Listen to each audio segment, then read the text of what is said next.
Visit our website, LLOVT.net, for a free quote. Call today. Love Life Outreach Construction Company works for you. Call 317-991-3150. You'll be glad that you did. Restrictions may apply. Plans and costs for coverage may vary. Call Ox Car Care for details. Attention all Americans with cars who've been hurt financially during the challenging times of 2020. The last thing you need now is an unexpected repair bill for your car that you can't afford. Here's some good news. You could stop paying for car repairs. That's right. If you own a car, truck, or SUV made from 1999 or higher, you might not have to pay a penny to have it repaired. Just call 800-958-8413 right now to see if your car qualifies for a plan. You must have an automobile made from 1999 or higher, and all repairs for your engine, transmission, and much more can become a thing of the past. Call 800-958-8413 today and get your car protected before your next repair bill hits. Plus, free roadside assistance, free towing, free car rental, and free oil changes. Just call 800-958-8413 now to see if your car qualifies. That's 800-958-8413. Never pay for car repairs again. Just call 800-958-8413. That's 800-958-8413. The following is a paid program. The views and opinions expressed are those of the sponsor and do not necessarily reflect the views of Radio 1, WTLC AM 1310, 92.7 FM, 95.1 FM, The Light, and its management. Black people need to own our own businesses, which will provide an economic base. Teach our youth to become self-sufficient. Learn how to maximize our political affiliations and fight for criminal justice reform. You just tuned in to Black Power Presents with your host, Antonio Lipscomb. Come on, let's talk. All right.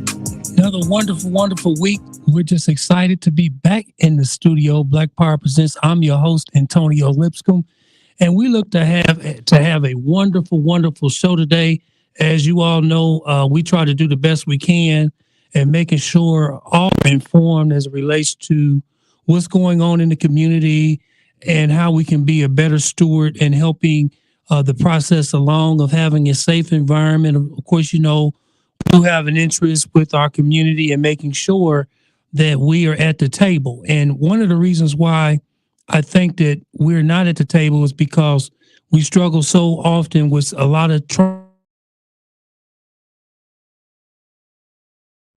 we tend to have to fight through a lot of loopholes, but at the same time, we just have to hang in there and allow the process to go forth. And sometimes that can be very stressful, especially when you're dealing with the mental health piece. And we have a wonderful guest. We got two guests that I'm going to bring on. We got Mr.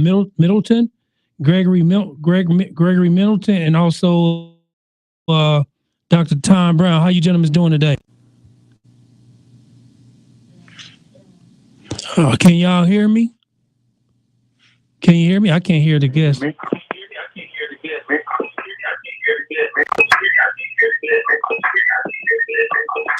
Okay, well, thank you. I think you need to turn down the radio so that we can hear you guys. I have mine on. Can you hear me clearly? Dr. Brown, I can hear you, but I think we need to turn that volume down a lot. Is that coming from Middleton? Middleton, Mr. Middleton, can you hear us? I can hear you. Can you hear me? We can hear you, sir. We can hear you. And hey, I'm doing well. I'm also in the room on StreamYard.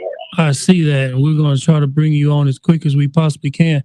But you doing all right today? Hey, man, anytime I get to sit down and chop it up with you, it's a good day. That's right. Hey, I think we still got a lot of echo in your volume of your radio. If you could do me a favor and just turn that down as much as you possibly can, we'll figure this thing out. Yeah. Is that working any better? We got you on StreamYard, and we also got you. We got you on StreamYard, and we also got you on the radio. So it's kind of. So you want me to get off the phone then? No, we wouldn't be able to hear you if you got off the phone.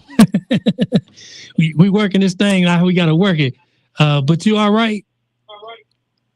I'm doing well, brother. Awesome. Yeah, we can still hear you. You put the mute on there. Dr. Brown, Yes, I'm here. I know you can hear me. I know I can hear Dr. Brown, and I got Mr. Middleton with us. And, you know, he's an expert in the health field. And for some reason, I feel like we don't take advantage of these services and opportunities. I know that if Black people would ever get some level of relief financially with some type of reparations, I think in that legislation, we should include some level of mental health service. I don't think everybody should go make the Cadillac dealers rich overnight. And of course, the rims and the speakers and the boombox. It seemed like we can put some of that aside for people like Mr. Middleton, who does an excellent job with the mental health piece. Can you? I read a little bit about you and what you do, but my problem is I did not bring my laptop to give you a formal introduction. So I do apologize for that. I got my glasses, but I don't have my laptop. Can you do us a favor and tell us, in these terms, the mental health practices that you have? And then we really want to talk about this reentry piece as well. I mean, how people through the criminal justice system fare welling through the mental health piece as well. But go ahead and let us know what you do. Yeah, just a quick Reader's Digest version. My name is George Middleton. I'm a therapist, and I'm also an author promoting a series of works addressing the connection between the quality of our mental health and race ideology.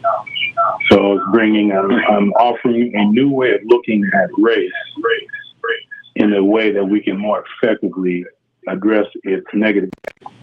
Oh, that is enough said. I mean, after you get done with that, you can drop the mic, especially with this day and time. And I'm quite sure you're busy now these days. I mean, people are looking for solutions when it comes to race.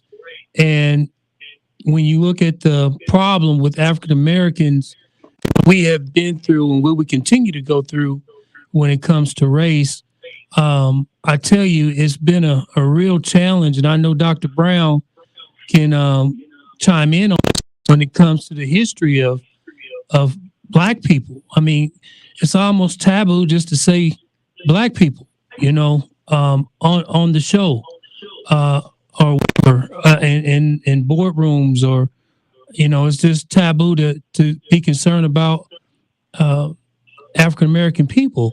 And so, and then also the stigma of the mental health people not feeling like they really need it. How do you balance all of this? I think it's a lot. Dr. Brown, feel free to chime in anytime you feel like it. Okay, I know Brother Middleton very well. Okay, awesome. Hello, Dr. Brown. I didn't get a chance to acknowledge you with all of the sound issues we're having, man, but it's always a pleasure to be on the same stage with you. Oh, and hey, I thank you for your achievements and the many dimensions of your development, from the fact of working with the arts, music and things with young people way back when, as they usually say. Hey, Brown, I got a question. Do you have your radio on? No, I don't have on radio. Does somebody have a radio on? Okay, because we're just getting the feedback on it's just doubling over for some reason. It sounds a little better now, but go ahead, gentlemen. Go right ahead. Yeah, George, I just want to ask you a question. Are you familiar with Amos N. Wilson, who's written about 4 or 5 books, but one he did was called Black on Black Violence? Yes, I am. Okay, good. And you know his other one, The Blueprint of Black Power. Repeat that, please. The name of his book just before he died was called Blueprint of Black Power. Right. Does that ring a bell? Yes, it does. Yeah, he left out of here early on us. But the reason I brought up that book on black violence, it was about 2 years ago. I was doing some seminars at prisons up in New Jersey, called how do we neutralize? Hey, Dr. Brown, do you have your phone on speaker? Yeah. Okay, we gotta take it off. I think that's where we're getting back. What about this? I'm off speaker. Okay, you say you're off speaker, but we're hearing you off speaker, off speaker. off speaker, off speaker. I'm able to take you off speaker. I'm just talking straight from the line. Okay. I'm on a landline. You remember that? Yes, sir. Do me a favor, because I want to make sure we can hear you real good. It's okay to call on that other line. On my 239-13. Yeah, let's try that. That way we can make sure that we're not getting any feedback. Okay, thank you. Okay. Well, Mr. Middleton, I tell you, the work that you do is so critical.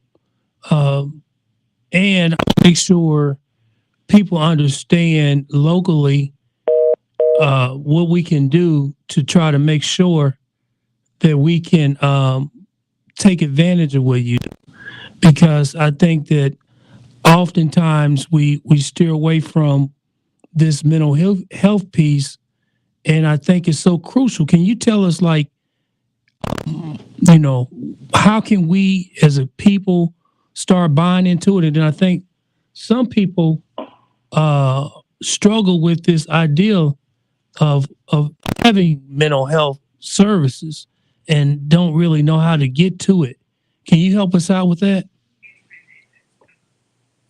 This is George. My line got cut off. Okay.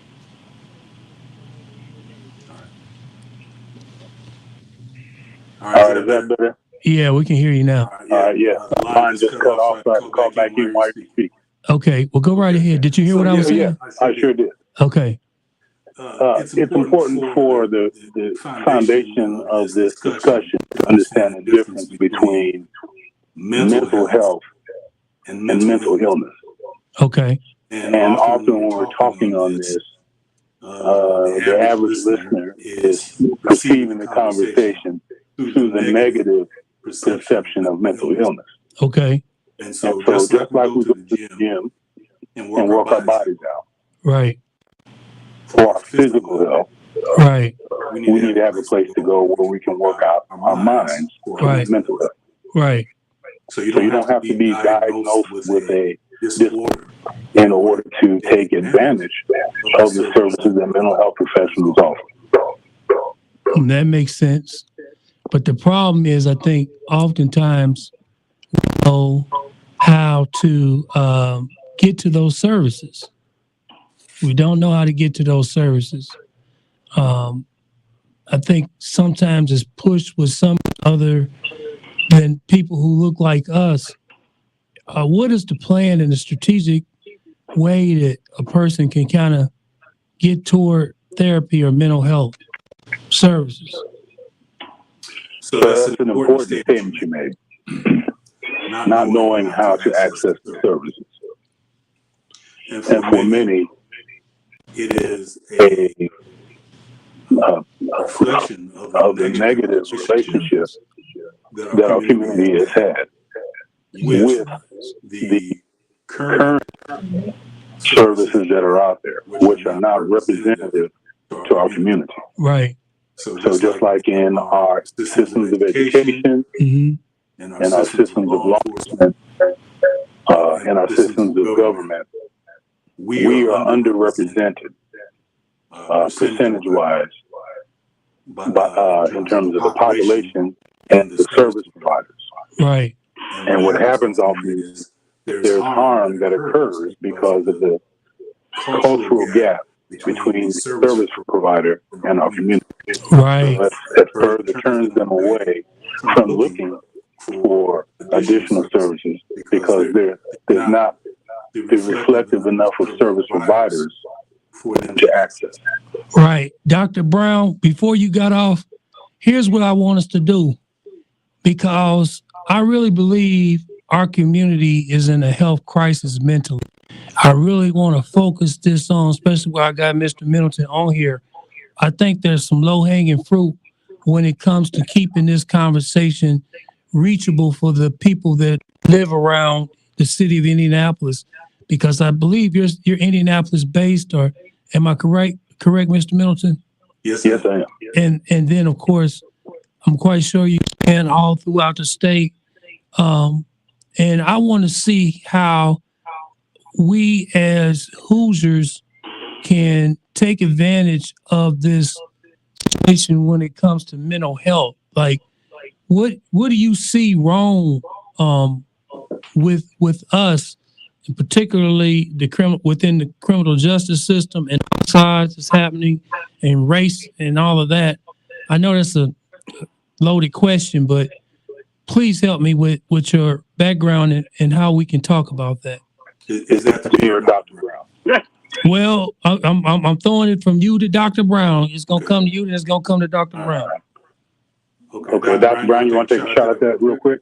Yeah, you laid out, Middleton. You laid out you laid it out in your statement as I was listening, and I was just saying, our people have been misrepresented and miseducated by a system that, well, let's just say the criminal justice system, which basically has, I use this categories. It's the law enforcement, and then it's the courts, prosecution, defense, and then it's the agencies that detain us.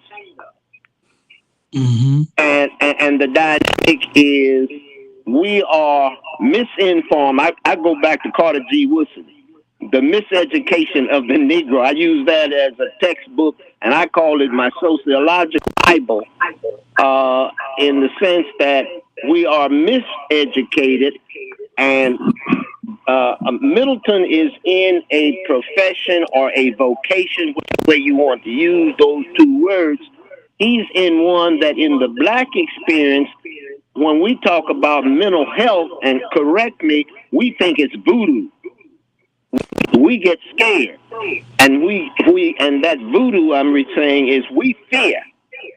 We fear a lot of things, and my analysis, we fear to love, and we really love to fear, and we're caught in that dynamic. And Middleton is saying very clearly that how to define mental health and mental illness, where our people, our culture, does not become kind of confused, or what I would call having a consciousness that doesn't conflict, but it forces us to work together and to seek one another in assistance to realize really we are healthy, not just physically. They feel we're physically healthy.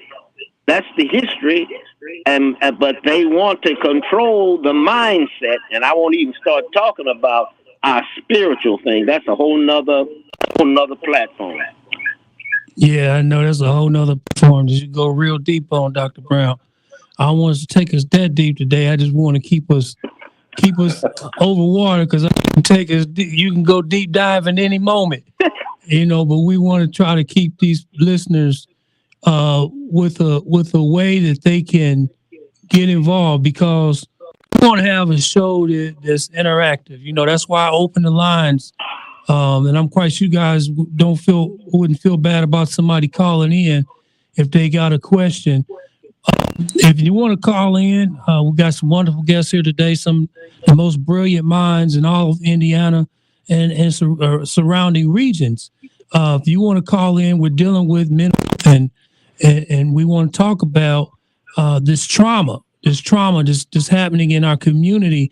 A lot of people are traumatized when it comes to mental situations, and they're speaking and living and working and trying to get away from escaping the trauma that we have experienced here in Indianapolis. I mean, we can't deny the fact that there's a racial problem. It's been a racial gap.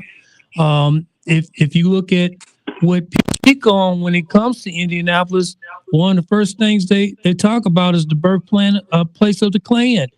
And they talk about the discrimination. It's just no hitting fact that these are taking place. And it's not that we're trying to come on here and sound like victims or anything. We're just stating the fact, and then it seems as though, and I know you guys, you chime in at any time, but it seems as though because of this treatment, it seems like it's a reverse to where we receive it and then we become the individuals who are actually causing the trauma with all the sides and then listening to all this entertainment and whatnot that perpetuates this level of trauma and killing and this sort of thing. Mr. Middleton, please help us understand how can we do better as a community by getting involved and dealing with these traumatic experiences. Well, I want to go back and borrow off of what Dr. Brown set up as the platform for how we begin to assess our situation. He stated, we fear to love, and we love to fear. Okay. Now, for me, there's a clinical term for that, which is called purpose. But it's a different way of saying the same thing. It is much more powerful and visionary. Because of this, our experience is one that is traumatic. To live the Black experience is to live trauma. And we have normalized our trauma because we're so resilient. That is our strength, but it's also what is not working in our forward movement. It's keeping us alive. It's keeping us present, but it's not moving us forward or changing our condition. So I'm not saying we need to abandon our gift of resilience. I'm just saying we need to use additional tools in our repertoire. And you can't use them as long as you're in fear mode. Right. I heard a speaker say that it is impossible to both survive and improve at the same time. If you're in survival mode, and usually that comes from fear. You're fearing of losing a job or not having enough to eat or getting the bills paid. You don't have time to figure out how to improve your situation. Right. You're constantly in reactionary mode. Right. And that reactionary comes from the belief set, the mindset, that you don't have the ability to fix your situation. So we have taught that within our structure as a community that we don't have the control, they do. Right. And so we stay in a reactionary frame of mind, waiting for the next shooter, rather than switching from reactive to proactive and believing in ourselves that we can control and predict our situation. Well, that is great. Dr. Brown. Now he hit it. Hey, he hit the nail on when I was in the IPS system way back when again in the 70s. Many of the teachers and professionals, Middleton was still just, but they used the word, we need to develop survival skills. And I said, no, we're not in the jungle. And that term is still very much alive in the thought process. Survival skills. That sounds like almost animalistic. You understand what I'm saying, Middleton? Exactly. You're right on the point. And he's hit it. You also said something. We have been as a culture, or if you want to say I only believe in one race, and that's the human race, but I won't go there either. The reality is that in our experience here on this part of the planet called America, we call it the United States of America, Middleton. I call it the divided states in America. I hear you, Doctor. And the phenomenon about us, we have been very good in adapting. We adapt very well, and you made it very clear. Along with that adapting, we also got to know how to take our gift of adapting and being procreative, or not reactive, but being able to be creative to liberate our see, he or she who oppresses us themselves are under oppression. Right. 100% agree. So it's in that framework where, again, going back to my earlier assertion of looking at it from a mental illness perspective or a mental health perspective, I'm challenging us to look at it from the empowering position of mental health. We take our experiences and use that to put us in a proactive stage. And this is 2021. It's time now to no longer repeat the definition of insanity. Stop doing things that we've done before, the same things, and expecting different results. Mm-hmm. So one of the initiatives that I'm personally in, and I know Dr. Brown is very busy as well, active in the community. I'm encouraging us that our first layer of defense in addressing this effectively is economic. Right on. And I'm borrowing this from Dr. Claude Anderson, which I know Dr.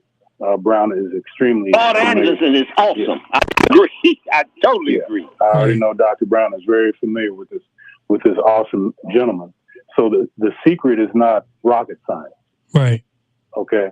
But we have to first be to empower ourselves economically. Right. Not wait for other groups to make policies to empower us. Right. That's where we have to become reactive to proactive.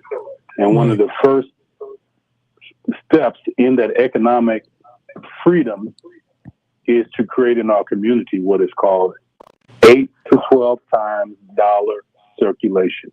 Mm-hmm. That means before the dollar leaves our community, I have spent my money with Brother Lipscomb, with Dr. Brown, with the Walker Center, with any of our organizations that look like us, mm-hmm. before that dollar leaves the community. Right. Now, it's not new information, but just that step right there is going to require us to go through a major mental shift of paradigm. Mm-hmm. Because the average person in the community has a very negative and dysfunctional relationship with the perception of quote unquote black business. That's right. So I am on the Chamber of Commerce.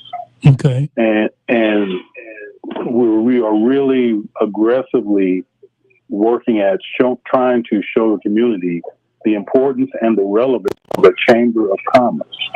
Because every other cultural and racial group that we're competing with has a strong, stable, and committed Chamber of Commerce. Mm-hmm. Not. That's right. And now we're getting better. We have great leadership. We've got great committed people.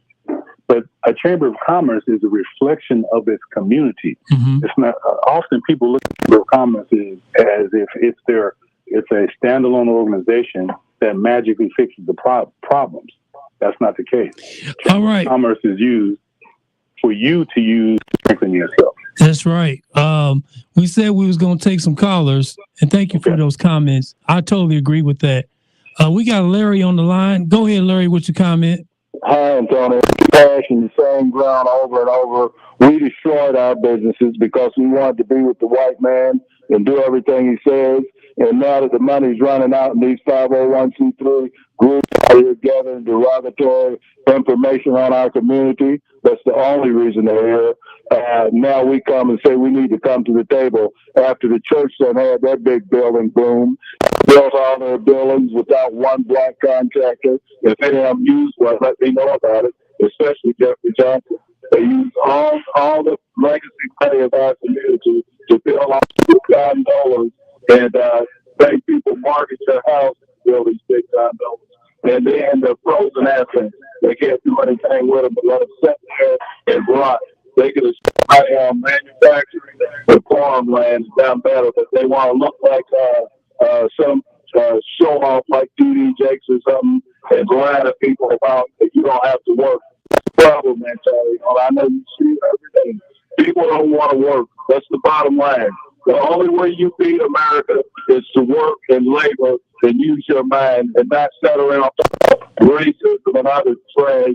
It's, hey, look, like Chamber of Commerce, you know something?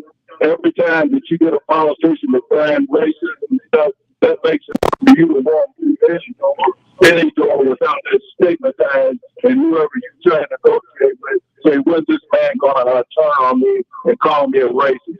So that's all the stereotypes and all the garbage that we're accepting from them and giving them white supremacy.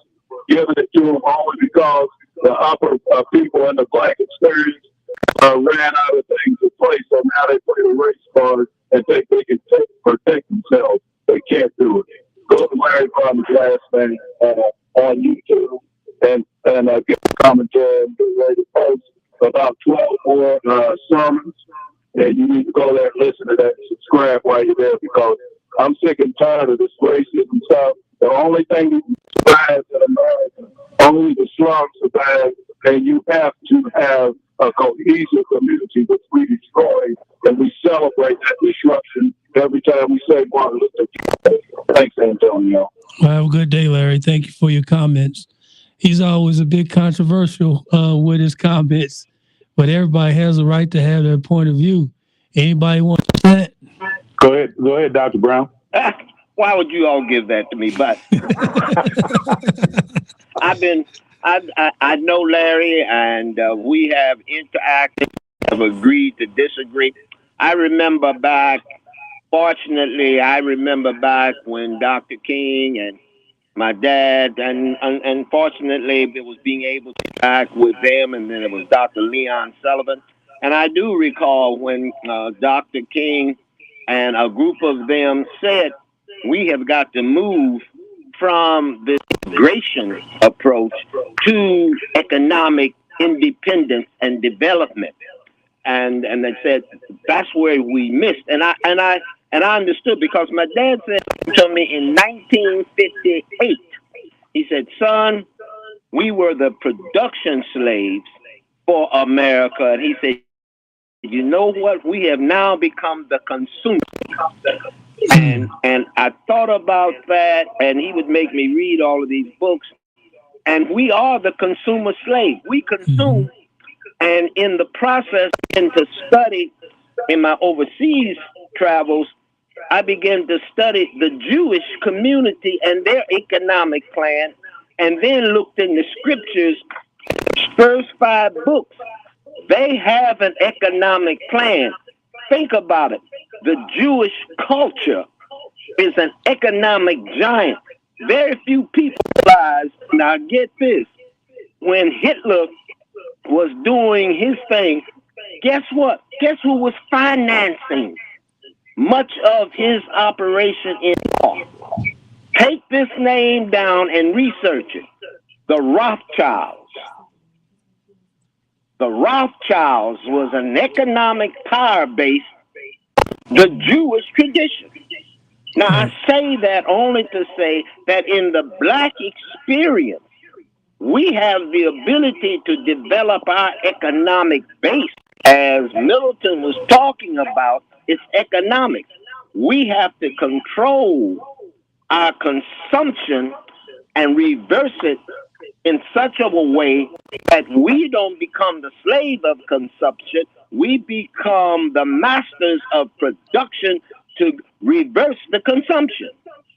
Well, you know, I agree with everything that's being said. As a matter of fact, this is the reason why I pay to come on, you know, to have a show. I mean, when I opened my open introduction, that is part of the idea is to have this as a reality. But unfortunately, it seems as though some of the people that work the hardest to stop black businesses are black people. And I don't understand it. I know that this has to be a mental health situation that needs to be addressed. Some of the most fights I've had is with my own people. It's not necessarily with the white supremacy, although I know there is a supremacy system. There's a system out there of oppression. I do understand and I know that.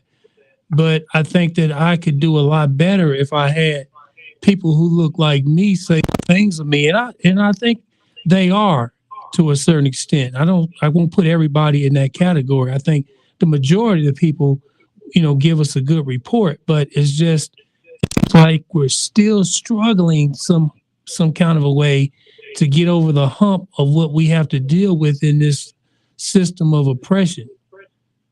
So I would rephrase that, what you're saying, because I understand your experience and respect it, with regard to interacting with our own members of our own community. Mm-hmm.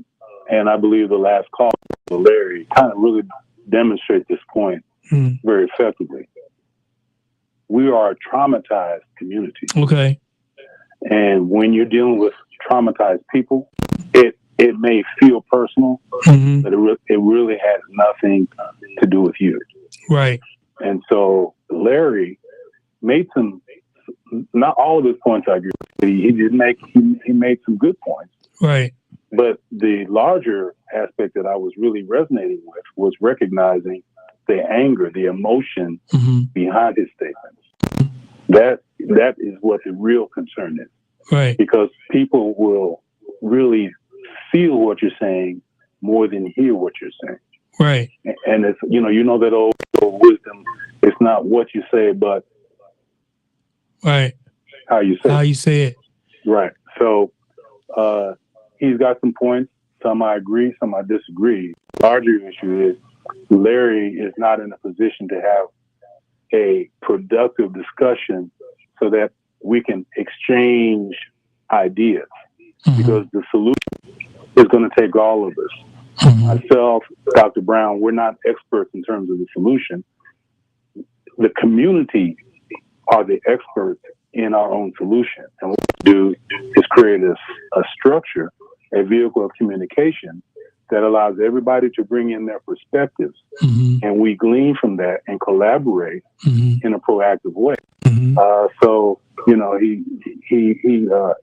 illustrates well that, yes, we have by our own hand, not just us, but we basically contributed to the rise of our own businesses. There's room for criticism with regard to the system of the church in our community and what it's attempted to do and what it's failed to do, right? Right. And not from a disparaging point of view, but just from an objective, critical point of view. Right. We all have to start taking some accountability for our own contribution to our own situation. Right. Because if we don't start there, if all we keep doing is pointing fingers at everybody else, we'll never get to the problem. Right. Then the more dangerous aspect, though, that I would really respectfully challenge Larry on is his assertion that racism does not exist. This is where the problem can really do our community in. Right. Because if you refuse to recognize in front of you, then you can't address it. You can't. That's true. That's denial, right? That's considered to be denial. And I agree. And I appreciate your comments, even though it's not personal, boy. Sometimes it feels like it. Well, we got another caller on the line, Mr. Kimbrough. He has a great event coming up. He reached out to me, and I want him to share about that event real quickly. If you got any questions for our guests, if you have been listening, feel free to share and have a few comments. You there, Mr. Kimbrough? Yes, I'm here. Okay, great. Well, go right ahead with your comment, or you're going to give your shout out about what you're going to do as far as your event.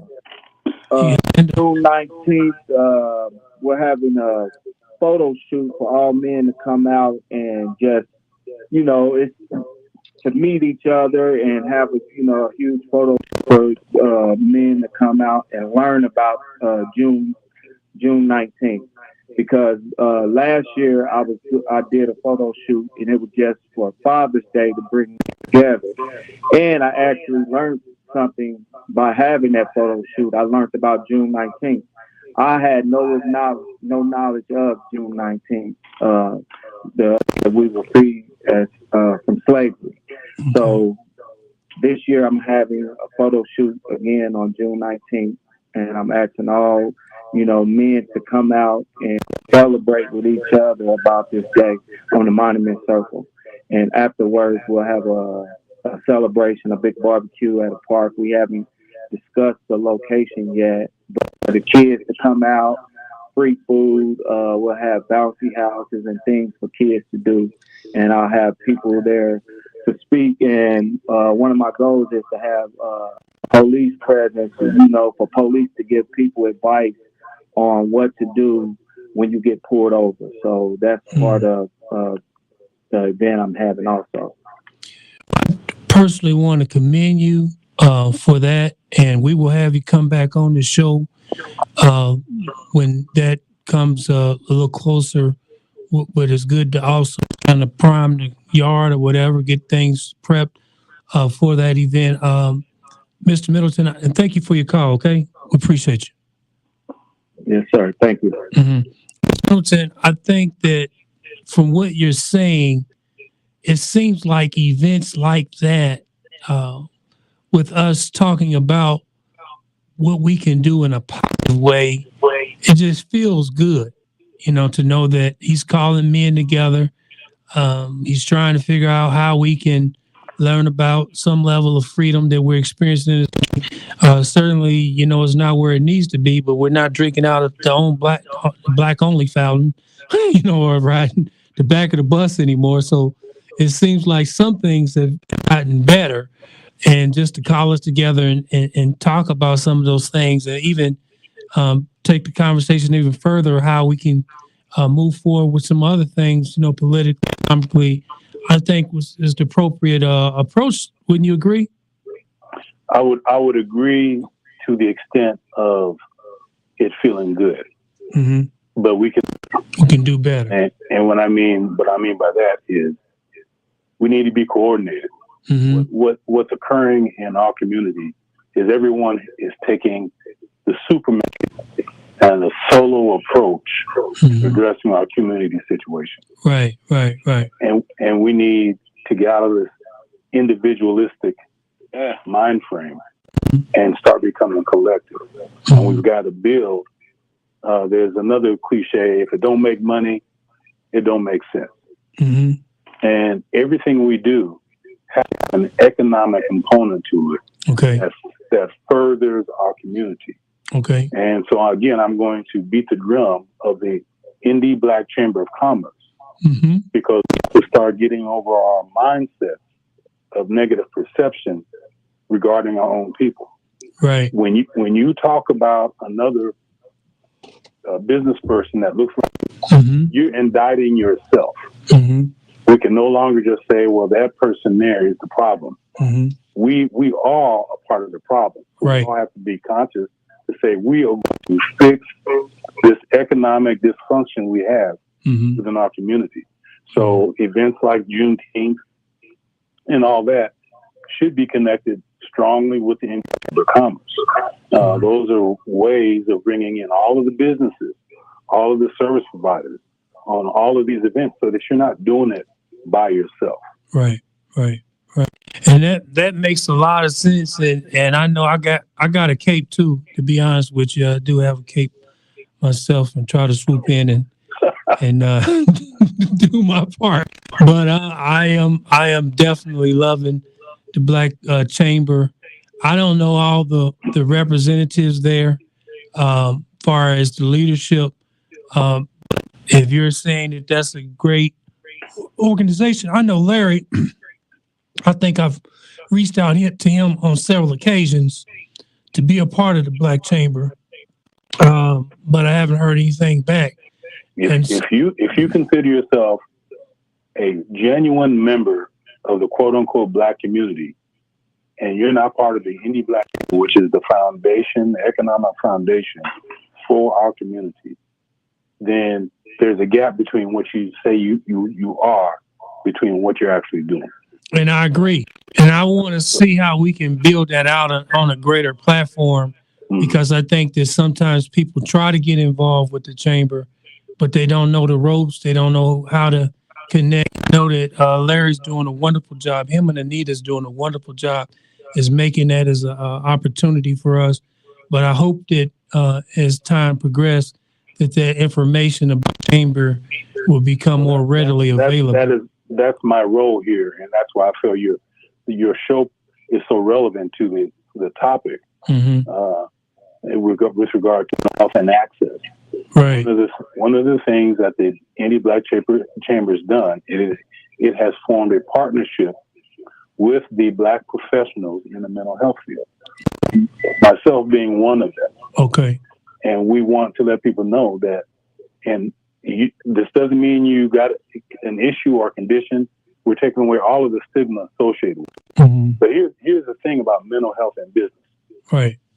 One of the primary stressors leading to mental health issues is lack of access and resources. Right.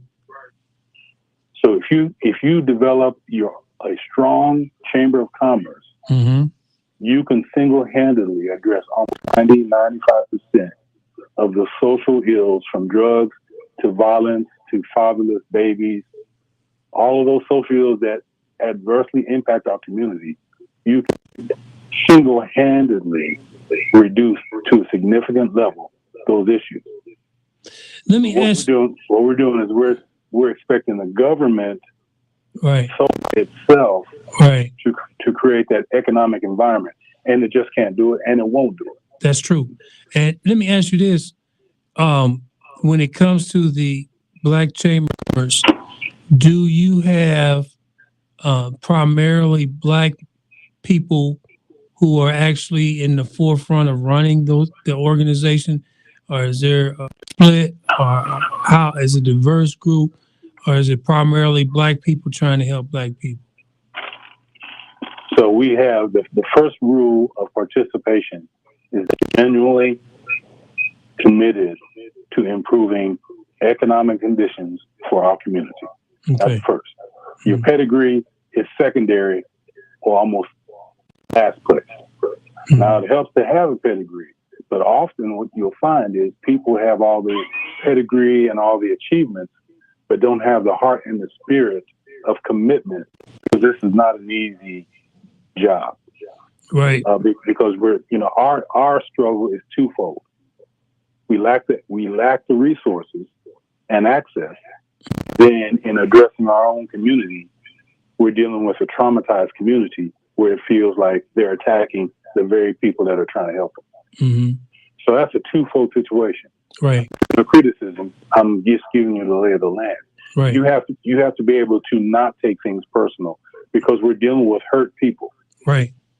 Right. And so we have people committed in the Indy Black Chamber who are truly giving their time, who are truly committed, but are also being on the receiving end of questions like what you just asked, which give a perception of doubt and lack of credibility. And I can assure you 100% that we have very credible, committed, and genuine people that are making a difference in our community and improving our economic conditions.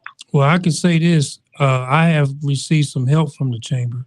Personally, with my business, I got a small loan that I paid back, and it was because I visited one of the Black Chamber events. I was able to help with my business, and I'm just thinking that if we can kind of continue to get the word out about the chamber and some of the events that's taking place, because I know one thing about it: the other chamber is calling me.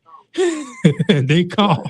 Right. And so we want to make sure, being a part of the chamber, that those calls are going out to appeal to people like myself as a business owner. Matter of fact, I own several businesses, run several non-for-profits. I want to try to see how I could get better involved along with anyone that's connected to us. And I think you give a right correction when it comes to the churches. Even though we didn't like the way that Larry put about the churches, but there is a tie-in when it comes to, the churches and the responsibility financially, economically, and politically to see how we can address the woes of the community. Dr. Brown, am I over talking you, man? No, I'm listening because I want to ask Middleton, have you thought, because I've been looking at what you have, not looking at, but realizing which makes me ask this question, have you thought, because Thomas Griffin and them are working with the Black Chamber, and I keep in touch with them and Emmanuel over in Anderson. My question is there a way we can create a strategy for our Black journalists to do some marketing on Black economic unity? Is that possible, Middleton? It's required. It's a necessity. Yes. It comes right out of Dr. Claude Anderson's Powernomics strategy. There's 5 levels to control. The first floor is economics. The second floor is politics. The third floor is media. And without controlling your own media, so like the light, that is a perfect demonstration of media control. We can control the narrative of our own story. Yeah, we have to combine all of our media sources in a way that we are communicating to each other, independent of the mainstream. Now, I'm not saying dismiss the mainstream; they serve a role. But what we don't have, as Dr. Brown is saying, is a coordinated, strategic, structural aspect to our media of communication, because that's our communication system. Back in Africa, old school, I'm saying, it was the drums. We communicated with the drums. Right. Without that way of communication, we're hopeless. That's right. Hey, I got a caller on the line. Pastor Robert Jackson's been waiting for a minute. Go ahead with your question and comment, Pastor Jackson. Yes, good evening, gentlemen. When you say that we were psychologically bruised, I may not be saying it the way, I just want your opinion on a test that I actually seen, and I was so shocked and stunned. And they had a test, and they took a little girl in the room, and they had a black dial and a white dial. And almost every child that came in that room picked the white dial. So can you comment on that? And we got about 1 minute before the show's over with, but go right ahead. Okay, Dr. Brown, you want to take 30 on that? And then No, go ahead and take it, because Middleton, we've been doing that 40 or 50 years ago, and it's in the mindset. But you go ahead and do it from a psychology of the dynamic. Because if I went that way, I'd be talking about the esoteric, and we don't want to go there. We got about 1 minute, guys. Go right ahead. Okay. So, real quick. The issue that he's talking about is called race ideology. Race ideology is white supremacy. When I say white supremacy, I don't mean nasty white people. That's not what I'm saying. Race ideology means that white is on top, black is bottom. And as early as 2 and 3, we learned that because we're forced to take one of the two identities, black or white. And it's the belief systems that are associated with that little babies learn before they can even speak. So we have to start deconstructing this construct of race. And people believe that race is a valid and genetically based concept, but it was actually created by the Europeans for our mental destruction. Mr. Middleton, we're running out of time, but can you quickly give your contact information? We've run out of time, but can you quickly give your contact information so people know how to look you up? It's George Middleton on Facebook, Instagram, Twitter. My website is www.thegeorgemiddleton.com. And you can always connect. The best way to connect with me is through the Indy Black Chamber of Commerce. All right. Well, God bless you. You guys have been a blessing to us, and we really appreciate you coming on the show today. Thank you. You all have a wonderful, wonderful, wonderful week.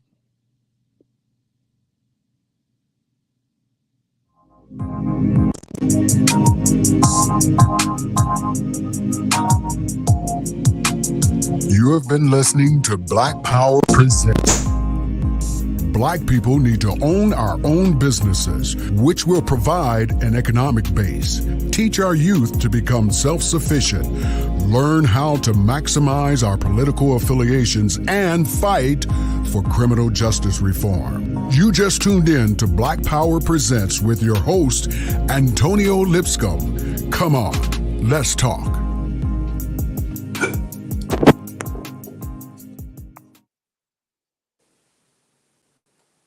Thank you for tuning in, and we look forward to you joining us again next week.